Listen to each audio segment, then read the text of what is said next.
Welcome once again to Learn Math with me, Brian Sapinski, and welcome to another edition of Games by the Numbers.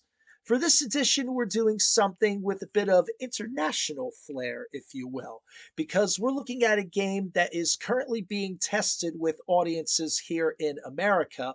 But if you're a game show fan like me, then you'll know as I take one large number from the top and five smalls from around the bottom, you'll know that this is a game that has been very popular in Great Britain for the last 40 years. Originally debuting in France back in 1965 under the translated title Numbers and Letters, Countdown is a game show that has been a staple of British television since its debut in November of 1982. Over the course of many rounds, contestants are required to perform one of several tasks in order to score points, and each task must be performed within 30 seconds as the famous giant clock counts down with its tediously simple tune. Two of these tasks involve taking a list of 9 semi randomly selected letters and trying to find the longest word possible within them, as well as trying to unscramble a 9-letter anagram before your opponent can. But the task we are interested in involves numbers. Contestants take a list of 6 semi randomly selected numbers and use them in any combination of arithmetic operations necessary to reach a predetermined total. If it sounds tough, it is, as many times contestants do not achieve the exact answer in the required time, earning points for instead being the closest to the target. But for those of you who think that you can hang with the Brits on Countdown, you'll be interested to know that there's a game that debuted as a beta test on the New York Times website on April 10th, and it plays virtually the same way as the numbers game on Countdown does. And a special shout out to Jessica Brands for introducing me and a bunch of our friends to the game on Facebook over the weekend. It's called Digits. Every day, the New York Times presents a series of 5 puzzles. And just like the show, each puzzle contains a series of 6 random digits and a target number that you have to reach. The closer you can get to the target using whatever combination of operations that you try to use will get you more stars. The object is to try to get the maximum 15 stars by correctly solving all 5 puzzles.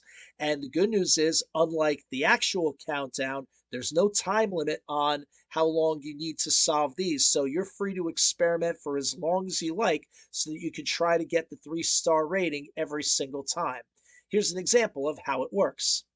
So the strategy that I usually tend to use is that I try to use a combination of 2 or at most 3 of the 6 numbers given in some type of a multiplication setup that will get me as close to the target number as possible, and then use the remaining numbers in whatever combination of the 4 operations necessary in order to make up the difference between where I landed with the multiplication and the target itself.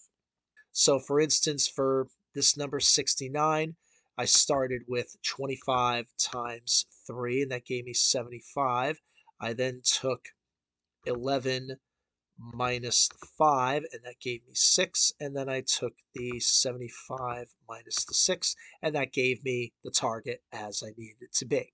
Okay, now taking a look at this number, we have 135 to play with. I know from looking at the digits that in adding up the digits 1, 3, and 5, I get 9, which means that 135 is a multiple of 9. I also know that 9 times 15 will give me 135. So if I can get to that, I'm in good shape. Fortunately, I was able to find that quickly by doing this. I took 7 minus the 4. That gave me 3.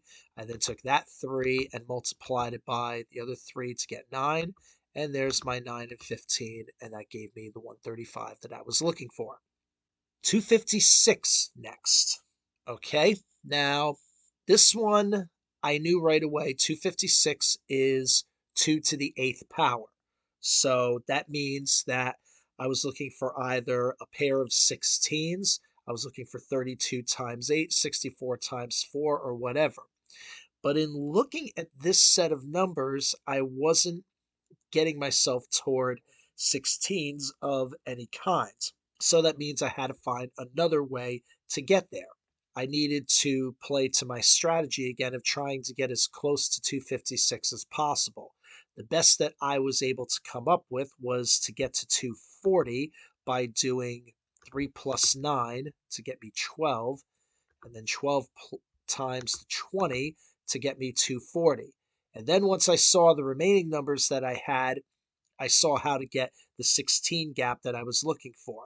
I did 7 minus 6, and that gave me 1, and then just added my way with those to get 16, and the 16 and the 240, and there was my target. Now we got a tricky one, 379. Now this time I went through the numbers in my head in terms of, is it immediately divisible by anything? And the best that I could see is that it's not, because the digits don't add up to a multiple of 3. So you can't do 3, you can't do 9. It doesn't make a multiple of 7 because 350, which is a multiple of 7, that would leave a difference of 29, which is not divisible by 7. It's not 11 because 11 would be 330, and that leaves 49, not divisible by 11. And even 13 doesn't work because a multiple of 13 would be 390, and that's only 11 higher than 379. So near as I can figure, this is a prime. So that does make it a bit more difficult. Again, trying to play as near to the pin as possible. Best thing I could find was 360. I got that by taking 5 and multiplying it to the 8. That gave me 40, which I then multiplied to the 9, and that gave me 360. From there, I'm only 19 off the mark, and with the numbers I have left, I was easily able to see where I was supposed to go. Take the 11 minus the 7 to get 4, and then I can add my way with the 4 and the 15 to 19, and then add that to the 360, and there's my 379 once again. And then to the final puzzle of the day, 481. Once again, I went through all the possibilities in my head and saw that this 481 was prime also, at least to the most immediate numbers available.